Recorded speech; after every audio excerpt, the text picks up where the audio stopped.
Fyrirtækið heitir Steinn og Olli og var eiginlega svona formlega stofnað 1982 af tveimur húsasmíðameisturum sem fóru þá saman í rekstur og þá varð þetta fyrirtæki til og búið að vera starfandi alveg alla götur síðan.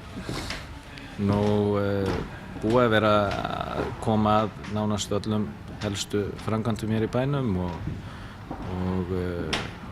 í rauninni sinnir bara byggingavinnu fyrir einstaklinga og fyrirtæki. En svona í seinni tíð hefur þetta orðið meira fyrir fyrirtækin tengt höfninni, bærinn og þær framkvæmdir sem þessir aðilar hafa verið að standa fyrir. Meðal annars þetta hús sem við stöndum hér í núna, Eldheimar, sem var stórt og mikið verkefni á fyrirtækinu. En það er rauninni bara áframhaldandi góð verkefnastaða, þannig að það er líf og fjör í Eyjum eins og oft áður. Hvernig er svona stærð fyrirtækisins og umfang síðustu ár hefur verið að aukast hjá okkur eða bara haldið svona svipað? Það er eiginlega ánægjulegt að segja frá því að það hefur verið svona rúmlega 30 starfsmenn á ársgrunni í nokkur ár. Það er rauninni búið að vera alveg frá, ef við getum sagt frá hruni. Oft hefur hagsveiflan í Vestmannaeyjum verið ofmennt við það sem er á landsvísu. Það er kannski út af því að við höfum verið svo nátengt sjávarútvegi og þá hefur kannski þegar það hefur komið niðursveifla upp á landi að þá hefur við samt verið í ágætismálum hér. Þannig að í rauninni frá hruni þá hefur verið gríðarlega mikið að gera hjá fyrirtækinu. Geta haldið bara að jafnaði þessum starfsmannafjölda alveg frá árinu 2007.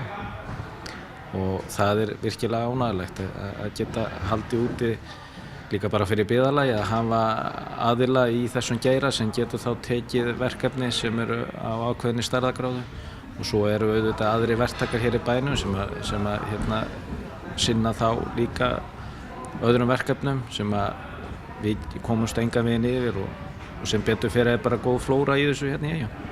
Og nú eruð með sterkar sjávarútveg og ferðaþjónustan að aukast hérna á svæðinu. Hvernig er svona staðan til næstu ára? Er útlitið bjart? Sko, sjávarútvegur og ferðaþjónusta er náttúrulega það sem þetta bæjarfélag gengur út á og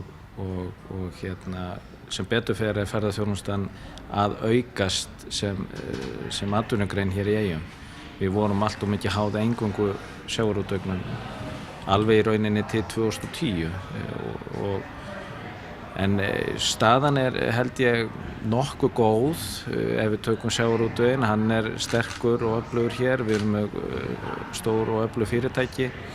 Það hefur orðið mikil hagræðing hér í sjávarútvegi sem hefur gert það að verkum að þrátt fyrir minni kvóta hverju ári þá eru samt verðmætin ekki minni, þau eru meiri ef eitthvað er, menn það er náð bara að gera meiri verðmæti minni afla og maður sér bara sjávarútveginn verða áfram sterkan hér í Eyjum og þessi fyrirtæki Vinnslustöð og Ísfjarðarlaðið hvað helst hafa verið að framkvæma mjög mikið, sérstaklega Ísfjarðarlaðið núna undanfarin ár hafa þeir verið að framkvæma mjög mikið bæði hér og á Þórshöfn þar sem þeir eru líka með rekstur.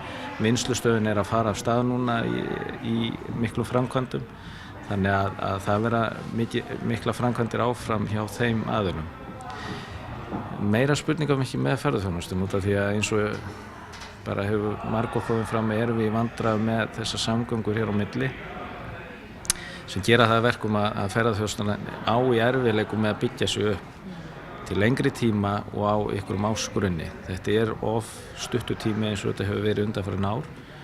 Kannski er að teygja sig í lengstala í 6 mánuði og líka skemur ykkur árin og það er bara of riski fyrir þessa grein hjá okkur og það er bara landið við Höfn sem hefur allt að segja um það og auðvitað gæti verið hægt að minnka þetta eitthvað með því að auka flugið en það er fyrst og fremst landið við Höfn sem mun skera úr það hvort ferðaþjónustan verður til lengri tíma atvinnugrein hér eða ekki.